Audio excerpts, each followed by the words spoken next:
Hey everyone, Emmanuel here at the Fight Club. Just going to start some training with a knife, and I wanted to show everybody some maybe more advanced applications of knife work. So when people begin in Systema, the knife work, like all things, should be quite basic, so you develop an understanding of it. So the positions of the knife are quite known, so like a straight stab or a downward thrust of some sort of slashing movements. So the attack is kind of known, and then you're responding to it. And then after a while, this is a fine place to start, like anything. But then the question always becomes a more professional application, or a more realistic application, where when the person comes at you, you don't know how they will stab with the knife at you, or even if they have a knife, or it comes out suddenly, how will you know what to do? And it's an awesome question, and I'll show you how I kind of train with it, because it's quite different, right? So professional guys that carry these things, they never show you the knife. You'll never see the knife, and usually you feel it. So you cannot rely on eyesight at all, and your body has to be ready to move in any possible direction at any given moment to avoid the initial attack. So it needs to be free, it needs to be relaxed, and it needs to have a lot of trust and confidence built into you when you work with this, okay? Even to have a chance of surviving it. So there's no guarantees here. But it's trainable, and I'll kind of show you how I do it. So again, this is maybe not something for a beginner. It could be, depending on the person, not to say no for sure. But after you've relaxed, after you've had some basic understanding of a knife, this kind of training will really help you prepare for the unpredictable situations that happen. So I'll show you how I do it. I got one of my students, Michael, here, is going to help us out. So I'll walk you through it. Hopefully you can hear everything. So Michael has to approach me in such a way that I don't see the knife. So he's kind of coming at me, and as he approaches me, it's like I kind of instinctively move out of the way. And he can kind of come at me any way he likes. He can slash, poke, and he shouldn't tell me. That's the main thing. And I shouldn't be preparing for it at all, right? It's like I start to kind of, from any different position, I start to kind of work myself. So I don't know how it's going to come out on video, but it's like, whoop. It's like I'm truly not even looking at Michael. Out of the corner of my eye, I catch something. And his speed right now is about 5 out of 10. So it's not particularly fast. And as you notice, my whole body responds. Like, it's not just my hands, but my hands come, and then my body immediately changes that place. So a note, in these situations, the person, if you're standing still, has a kind of a plan for you. So they've sized you up, and if you stay there, the plan will be executed as done. If you move a little bit, you change everything. So it's kind of like if somebody's trying to pickpocket you, if your speed is erratic, if you slow down, speed up with your walk, it's very hard for the person to take your wallet because he can't judge the speed. So upon a surprise, you need to change your position instantly. Even a little bit will change his plan for you. So I kind of let my body change its position. I don't hold my ground. I change a little bit, I change my body position and morph a little bit until I have a chance to process what this is, because I'm not sure what it is until it's coming in. I can't see the knife.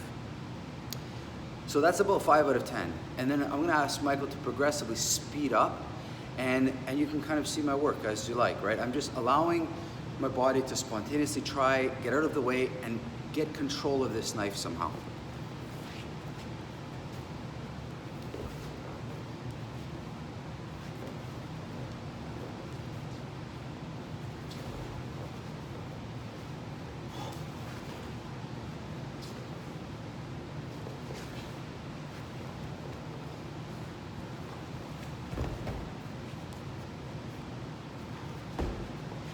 So I would say that's about 6, maybe 7 out of 10. Now Michael's going to go even faster.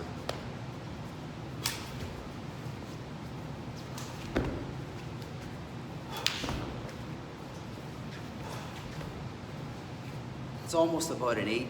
And he's kind of lunging, which is fine. I'm going to ask him now to kind of slash, because again, guys, I didn't choreograph this. I'm literally just grabbed Michael after he finished some work, and we're just filming this. So watch kind of my work, and maybe that will explain more than I could ever explain with words. But I don't know what he's going to do, and the slashing is by far the most dangerous of all.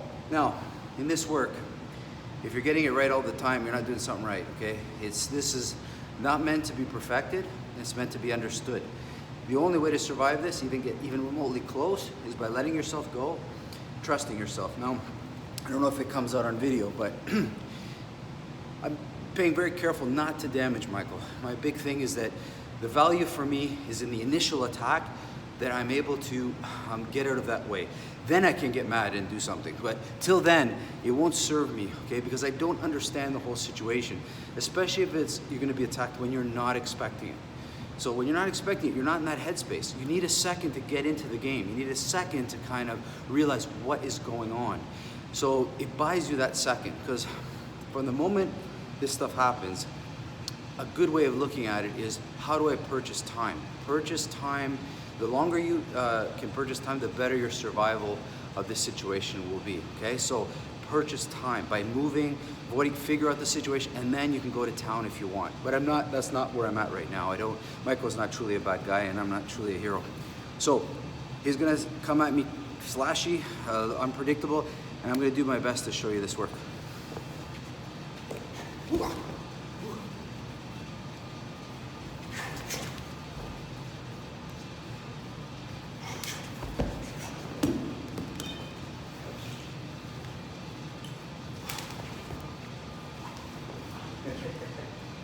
So, as you can see, it's quite fun. The main thing here is that my hands, you have to build trust in your hands, that they go out, okay? So another good metaphor would be, imagine your hands like two bodyguards. So if I'm the Prime Minister, my hands have to rush out. You know, imagine your bodyguards run behind you, right? It's silly. They have to run forward, and they don't know what's going on. They have to solve the problem. They have to take care of the problem and protect me. So my hands have to be let to go forward. And that's also has to be in your training from before. But when the knife comes at me, I start to move, and I let my hands go forward to try to figure this out a little bit. So they go to kind of protect me, okay?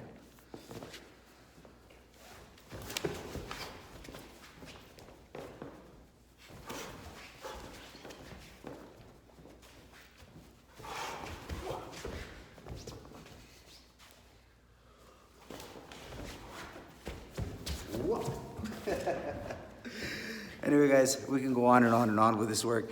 I don't know how it's going to come out on video, but for those senior students out there looking for a way to spice up your training, please train like this. Very unpredictable. Allow yourself to morph and see what happens. Don't try to be right. Try to just understand. Some tension can come into you. Mistakes are going to happen. It doesn't matter. At the end of the day, you're going to be learning a whole lot. I hope you enjoyed this Manny Minute.